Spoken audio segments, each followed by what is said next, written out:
Buenas tardes para todos. En este video haremos una breve explicación acerca de las guías 1 y 2 de español de grado quinto. Entonces, para comenzar, vamos a hablar acerca de los géneros literarios. ¿Qué son los géneros literarios? Los géneros literarios son categorías en las que se va a agrupar toda la producción textual según sus características tanto estructurales y compositivas como su intención narrativa. En este orden de ideas tendremos tres géneros literarios básicos: el género narrativo, el género lírico y el género dramático.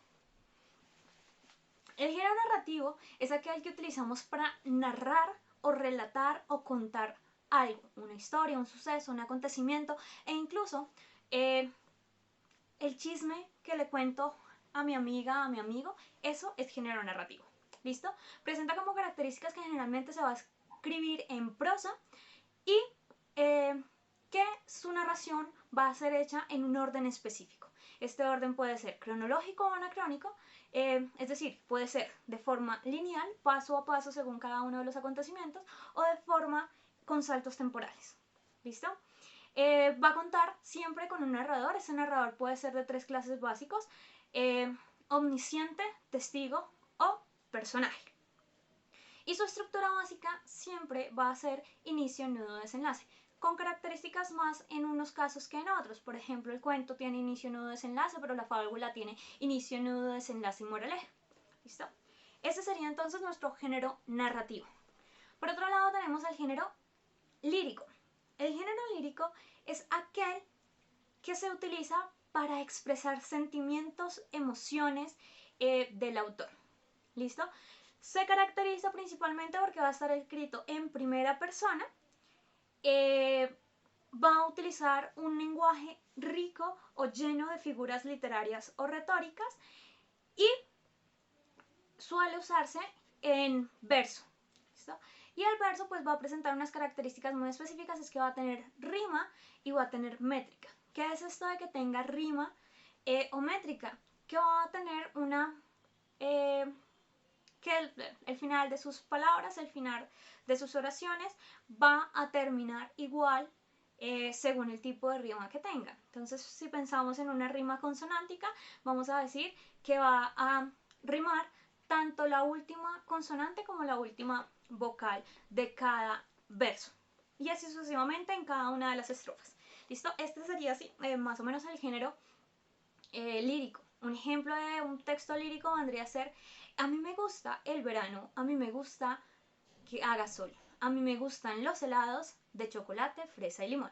Si se fijan, ahí hay cierta musicalidad y hay una rima al finalizar cada verso. En los primeros, en el primero, en el tercero, en el cuarto, tenemos una rima consonante de TA, y en los demás tenemos una rima asonante, es decir, que solo concuerda una parte o consonante vocal, principalmente vocal, que sería la O. ¿Listo? Eso sería entonces nuestro género lírico. Por otro lado tenemos el género dramático. El género dramático es aquel que utilizamos para representar algún elemento de nuestra realidad a partir de obras de teatro o dramatizaciones o puestas en escena. Tiene como características que, uno, va a ser escrito en forma de diálogos. Dos, no hay un narrador propiamente dicho. Se va a centrar en la acción, es decir, las pautas están dadas para guiar al lector de cómo ocurre la acción, al que va a interpretar a ese personaje cómo ocurre la acción, pero nada más. ¿Listo?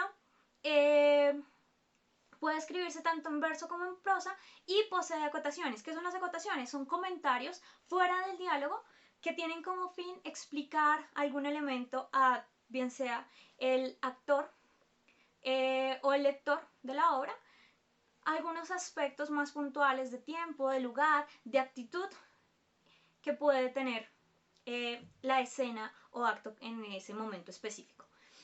Además, su estructura, a diferencia de la lírica o a diferencia de la narrativa, va a ser a partir de guiones que van a estar ordenados por actos y por escenas. Es decir, acá no encontramos capítulos, acá no encontramos fragmentos de texto, acá lo que encontramos son un guión que va a estar organizado por actos, partes importantes, y pequeñas escenas, pequeños recuadros en donde va a ocurrir la acción. ¿Listo? Esos serían entonces nuestros 3 géneros literarios principales. ¿Listo? Ahora bien, dentro del género narrativo tenemos un subgénero muy importante que vendría a ser el género policíaco. ¿Qué es el género policíaco? La novela policíaca.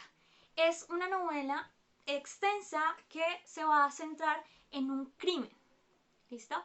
Generalmente va a ser relatada en prosa y su argumento principal va a poseer un enigma que va a ser entrado a resolver por un policía o un detective principalmente. Y al final va a culminar con el hallazgo del posible culpable de este crimen. No antes, sin haber dejado en constante enigma y en constante incógnita al lector para que este final sea inesperado, para que este final o esta develación del culpable sea algo que sorprenda al lector. ¿Listo? ¿Qué características tiene la novela policíaca propiamente hablando? Va a tener, como todo texto narrativo, un inicio, un nudo y un desenlace. En el inicio lo que va a ocurrir es que se va a presentar el crimen. En el nudo se van a presentar los diferentes sospechosos y se van a plantear los diferentes interrogantes que me van a ayudar a mí a comprender cuál es la posible solución a este crimen. Y se van a presentar los diferentes procesos investigativos. ¿Listo? Y finalmente vamos a tener el desenlace donde se devela quién es el culpable, el asesino, el criminal y se resuelve el enigma. Generalmente lo podemos encontrar de simplemente se resolvió y ya. Y una explicación de cómo el detective llega a esa conclusión, cómo el detective encuentra y resuelve ese enigma. ¿Listo? En la novela policíaca como tal, entonces vamos a tener personajes muy importantes. Vamos a tener entonces la víctima, vamos a tener el criminal y vamos a tener a un detective y una serie de personajes secundarios que pueden ser tanto criminales como policías, como testigos del acontecimiento del crimen como tal. Pero nos vamos a centrar en uno de los personajes más relevantes, que es precisamente el detective. Podemos hablar de 3 tipos de detectives básicos. El detective enigma, el detective policía y el detective persona. El detective enigma va a poseer un ayudante y además va a poseer un pensamiento paralelo. ¿Qué es ese pensamiento paralelo? Se va a poder poner en los zapatos del delincuente para así pensar como él. ¿Listo? Este hecho de que pueda pensar como él nos va a indicar que el detective enigma es un detective sagaz, es un detective inteligente, es un detective que sabe y encuentra pistas muy rápidamente, pero solo guiado por su inteligencia. El acompañante o compañero nunca se va a mencionar su nombre, siempre se lo va a llamar por su apellido o simplemente como el acompañante, y este generalmente va a ser el que nos narre la historia. Pensemos en el caso de Sherlock Holmes, donde Sherlock Holmes es un personaje que sabe muchísimo y sabe cómo va a pasar, y él observa y con solo verte descubre un poco de cosas sobre ti, pero quien cuenta la historia y quien nos dice cómo es el pensamiento de Sherlock y el que va a estar en casi los mismos zapatos que nosotros es su acompañante Watson. Por otro lado tenemos también el detective policía. Es un personaje que pertenece a la rama de la policía, por decirlo de alguna forma, y dado que pertenece a la rama de la policía, va a contar pues con recursos tecnológicos y recursos policíacos para poder descubrir ese enigma. No va a ser tan inteligente como el detective enigma, pero pues gracias a estos recursos tecnológicos puede avanzar en su investigación. Y finalmente tenemos a el detective persona. El detective persona va a ser un detective que independientemente de las circunstancias, por alguna razón, así no sea policía, así no se dedique a eso, termina involucrado en la obra, termina involucrado en el descubrimiento de estos problemas, en esta investigación. Y es él quien al final, por diferentes medios, descubre y devela el misterio de la obra policial. ¿Listo? Entonces, esos serían, grosso modo, nuestro primer video acerca de el género narrativo y acerca de nuestra guía 1. Espero les haya gustado y nos vemos después.